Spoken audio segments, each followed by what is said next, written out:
네, 안녕하세요. 빌사남입니다. 오늘은 저희 그 상반기 거래량 가지고 좀 얘기를 해보려고 합니다. 시작하기 전에 우선 제가 최근에 브이로그를 올렸는데 생각보다 반응이 좋더라고요. 그래서 저도 되게 놀랬었고, 뭐 개인적으로 연락도 많이 왔어요. 브이로그 잘 봤다 뭐 이렇게 연락도 왔는데, 제가 뭐 빌딩 얘기를 뭐 주로 하고 있지만 그런 브이로그라든지 뭐 새로운 것도 이번 계기로 좀 찍어보려고 생각을 하게 됐습니다. 네, 아직 다른 얘기 좀 많이 했는데, 어찌됐든 올해 상반기 1월부터 6월까지 거래량을 좀 분석을 했는데, 작년이 일단은 거래량이 제일 피크긴 했는데, 근데 신기하게도 올해가 거래 건수가 더 많아요.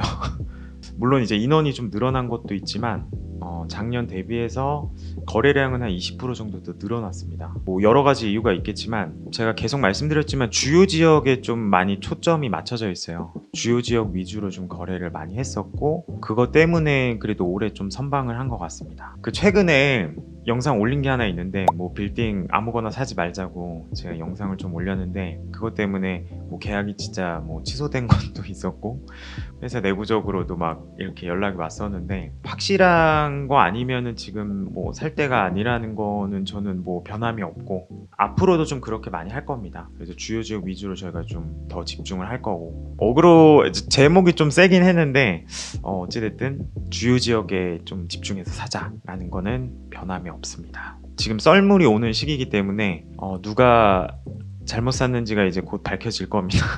네, 그렇기 때문에 지금 이런 시기일수록 더 주요 지역에 매입을 해야 됩니다. 일단 상반기에 저희가 계약한 거 동네를 좀 보니까 일단 역삼동이 되게 많아요. 역삼동이 올해 전체 거래 건수 중에 거의 30% 가까이 되는 것 같아요. 그래서 저도 되게 놀랄 정도로 역삼동의 거래 건수가 많았고, 그리고 대체적으로 보면은 다 이제 재건축 부지 아니면 리모델링 해야 될, 근데 리모델링 비율보다는 재건축 부지들이 좀 많이 있는 것 같아요. 이런 다가구 주택 비율이 되게 높았던 것 같고, 그 다음 많은 게 논현동. 논현동도 거래량이 굉장히 많습니다. 거의 한 20% 가까이, 15% 정도 되는 것 같은데, 그리고 또 재밌는 건 반포동이 또 많아요. 반포동이 아무래도 그 신분당선 연장 때문에 이쪽으로 좀 고객분들이 많이 찾았던 것 같고, 연남동도 많고, 신사동, 뭐 대치동, 그다음 망원동, 성수동도 많고, 한남동도 많습니다.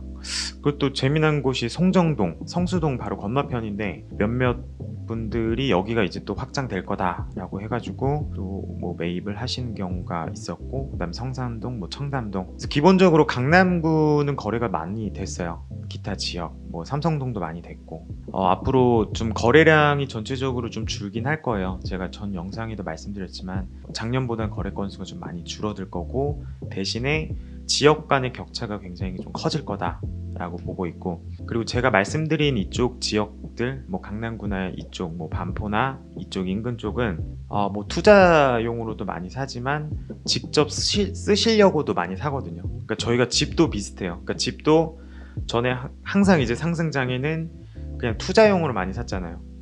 내가 직접 살진 않고 뭐 갭 투자로 사든, 이제 그런 게 빠지면서 실제, 그러니까 한 채, 그러니까 똘똘한 한 채를 사려고 많이 일단 사람들이 할 거고, 직접 쓰시려는 분은 그래도 계속 살 거거든요.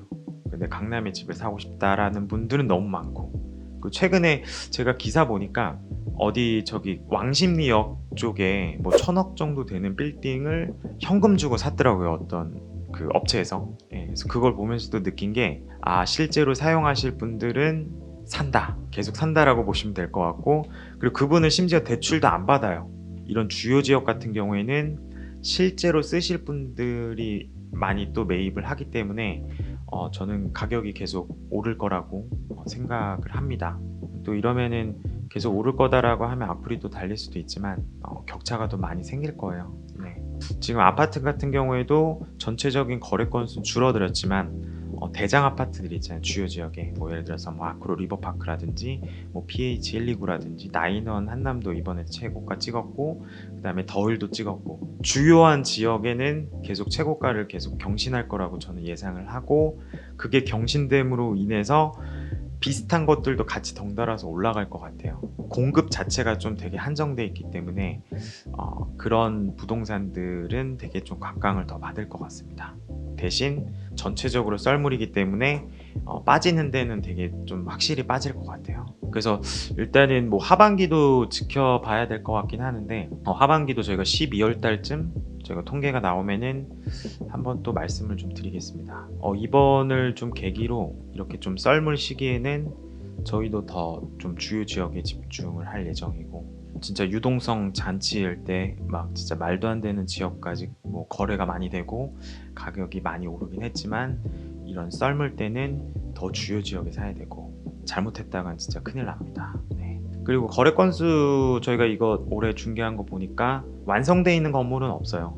대부분 다 이제 20년 이상 된 오래된 노후화된 건물들이 많고, 그런 것들을 다 이제 디벨롭 하려고 매입을 한 것으로 보여지고, 그래서 여러분들이 이제 앞으로 빌딩을 산다라고 했을 때는 무조건 주요 지역에 사야 되고, 주요 지역에 매입을 하는데 임대 수익이 막 발생되는 건물은 많이 없습니다. 일단 시장에 일단 디벨롭을 한다라는 생각으로 가지고 좀 접근을 하셔야 됩니다. 그리고 저희 이제 거래 건수들 보면은 대부분 다 주택들이 많아요. 저는 앞으로 이런 다가구 주택, 뭐 다세대 주택, 소유자가 동일한 다세대 주택이라든지 뭐 단독 주택, 이런 것들이 시장에 또 많이 나올 것 같습니다. 그래서 그런 것들을 어떻게 잘 사서 뭐 리모델링이나 신축할지, 뭐 이런 계획을 좀 짜시면 좋을 것 같고, 요즘에 자재비가 워낙 많이 올랐기 때문에 신축이 굉장히 좀 부담스럽기도 하고, 뭐 자재비가 오른 것뿐만 아니라 공사 기간도 되게 많이 늘어났어요. 행정적으로 처리해야 될 부분들이 또 많이 생겨나고, 신축하는 경우에는 무조건 최소 한 1년 이상은 봐야 되고,